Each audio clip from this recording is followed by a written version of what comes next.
Hello friends, welcome to More Creative. दोस्तों, आज 15 सितंबर दिन सोमवार है। वह हिंदी महीना अश्विन और कृष्ण पक्ष की अष्टमी है। तो चलिए शुरू करते हैं आज की बड़ी खबरें। यदि आपको खबरें पसंद आए तो वीडियो को लाइक जरूर करिएगा और आप हमें प्रदेश के किस जिले से देख रहे हैं कमेंट बॉक्स में जरूर बताइएगा।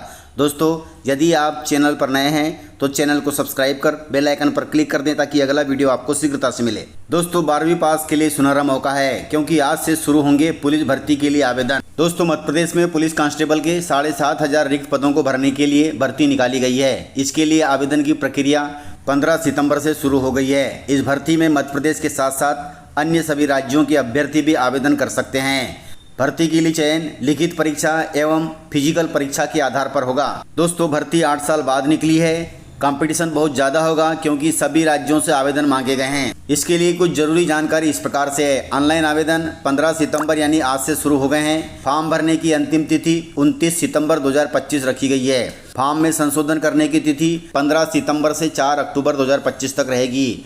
वहीं इसके लिए परीक्षा 30 अक्टूबर 2025 से स्टार्ट हो जाएगी। इस भर्ती में भाग लेने के लिए जनरल और ओबीसी वर्ग की न्यूनतम लंबाई 168 सेंटीमीटर और सीना बिना फुलाए 79 सेंटीमीटर होना चाहिए और फुलाकर 84 सेंटीमीटर होना चाहिए।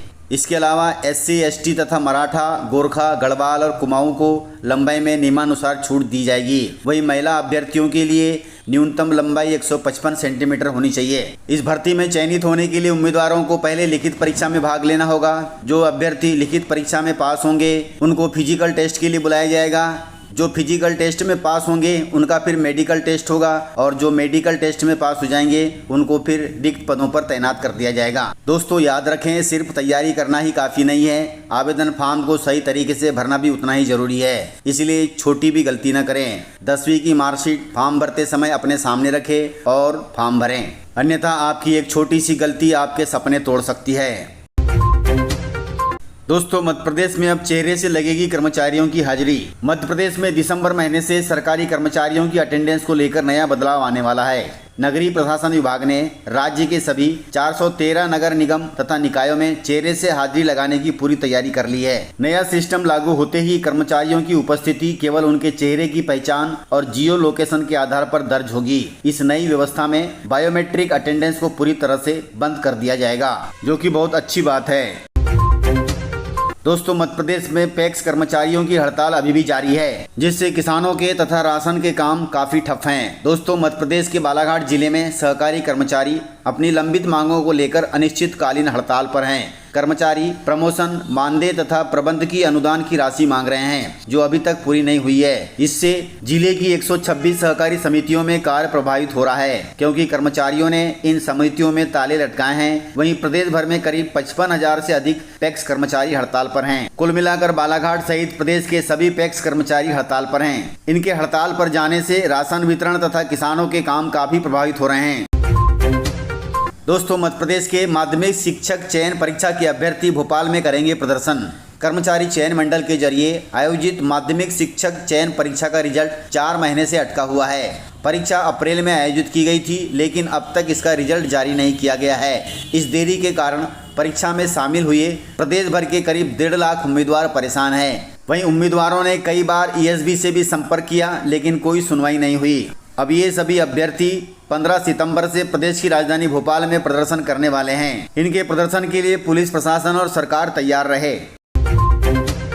दोस्तों, मध्य प्रदेश की सड़कों पर घूम रही 40 लाख गायों को सड़कों से हटाने का मिशन होगा शुरू। सड़कों पर घूम रहे गायों के कारण यातायात की स्थिति दिन ब दिन गंभीर होती जा रही है। आंकड़ों के अनुसार मध्य प्रदेश में लगभग 40 लाख गायें ऐसी है जो दिन रात सड़कों पर घूमती है। इन गायों के कारण दुर्घटनाओं की संख्या में बढ़ोतरी हो रही है। इसके बाद अब सरकार ने समाधान के रूप में एक नई पॉलिसी पेश की है। इसे कामधेनु निवास योजना कहा गया है। कामधेनु निवास योजना के तहत सरकार हर जिले में स्वावलंबी गौशालाएं बनाएगी। इस नीति का उद्देश्य सड़कों पर घूम रहे गायों को सुरक्षित स्थान पर रखना है ताकि सड़क दुर्घटना में कमी लाई जा सके। मध्य प्रदेश के आउटसोर्स कर्मचारियों के लिए सरकार ने लिया है बड़ा फैसला। फैसले के तहत अब प्रदेश के आउटसोर्स कर्मचारियों को महीने की 7 और 10 तारीख तक वेतन मिल जाएगा।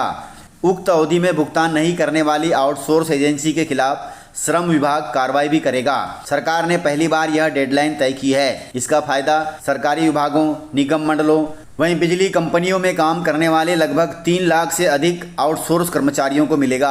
आपको बता दें कि श्रम विभाग ने निर्देश इसलिए जारी किया है क्योंकि अब तक आउटसोर्स कर्मचारियों को कई एजेंसियां तय समय पर भुगतान नहीं करती थी, जिसकी वजह से ये परिवार का पालन पोषण ठीक से नहीं कर पाते थे। कुछ एजेंसियां बिना कारण बताए ही सेवा से हटा देती थी। इस बार मुख्यमंत्री ने बीते दिनों श्रम मंत्री प्रहलाद पटेल से चर्चा की और उन्हीं के निर्देश पर यह व्यवस्था बनी हुई है, जिससे प्रदेश के 3 लाख आउटसोर्स कर्मचारियों को लाभ मिलेगा।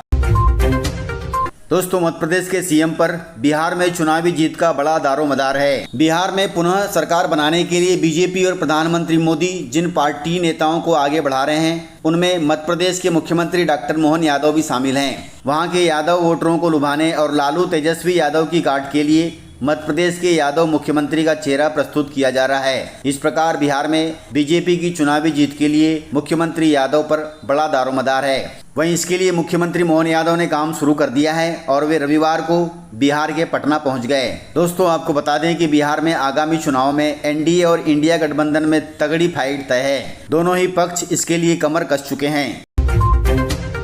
दोस्तों, मध्य प्रदेश के 20 कॉलेजों के छात्र किसानों के खेत में करेंगे प्रैक्टिकल की पढ़ाई। प्रदेश के 20 कॉलेजों में बीएससी कृषि में पढ़ने वाले विद्यार्थी अब सीधे किसानों के खेतों में प्रैक्टिकल की पढ़ाई कर सकेंगे। इसके लिए प्रदेश के 17 जिलों में पायलट प्रोजेक्ट के रूप में बीएससी कृषि कोर्स के लिए उच्च शिक्षा विभाग ने किसानों से 3 साल का MOU साइन किया है। इसके लिए किसानों को प्रति सालाना 10,000 रुपये मेहनताना दिया जाएगा। दोस्तों, आपको बता दें कि उच्च शिक्षा विभाग ने छात्रों को खेती की जमीन उपलब्ध करवाने के लिए किसानों के साथ 3 साल का MOU किया है। कॉलेजों को MOU साइन करने के लिए 30 सितंबर की डेडलाइन भी दी गई है, अर्थात सभी कॉलेज 30 सितंबर तक किसानों से MOU साइन कर ले। दोस्तों, उच्च शिक्षा विभाग ने पहले चरण में पायलट प्रोजेक्ट के रूप में प्रदेश के इंदौर, भोपाल, जबलपुर, ग्वालियर, उज्जैन, रीवा समेत 17 जिलों में 20 कॉलेजों में बीएससी कृषि पाठ्यक्रम शुरू किया है। इन्हीं कॉलेजों में छात्रों को कृषि का प्रैक्टिकल करवाने के लिए आसपास के किसानों से समझौता करने का प्रस्ताव दिया गया है।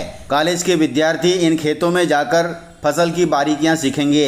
यह प्रयोग यदि सफल रहा तो दूसरे चरण में निमाड़ के खंडवा, खरगोन, बुरहानपुर समेत प्रत्येक प्रदेश के सभी जिले में एक कॉलेज में कोर्स शुरू किया जाएगा, ताकि प्रदेश के हर जिले में कृषि की पढ़ाई हो और विद्यार्थी फसल की बारीकियां किसानों के खेत में सीख सकें।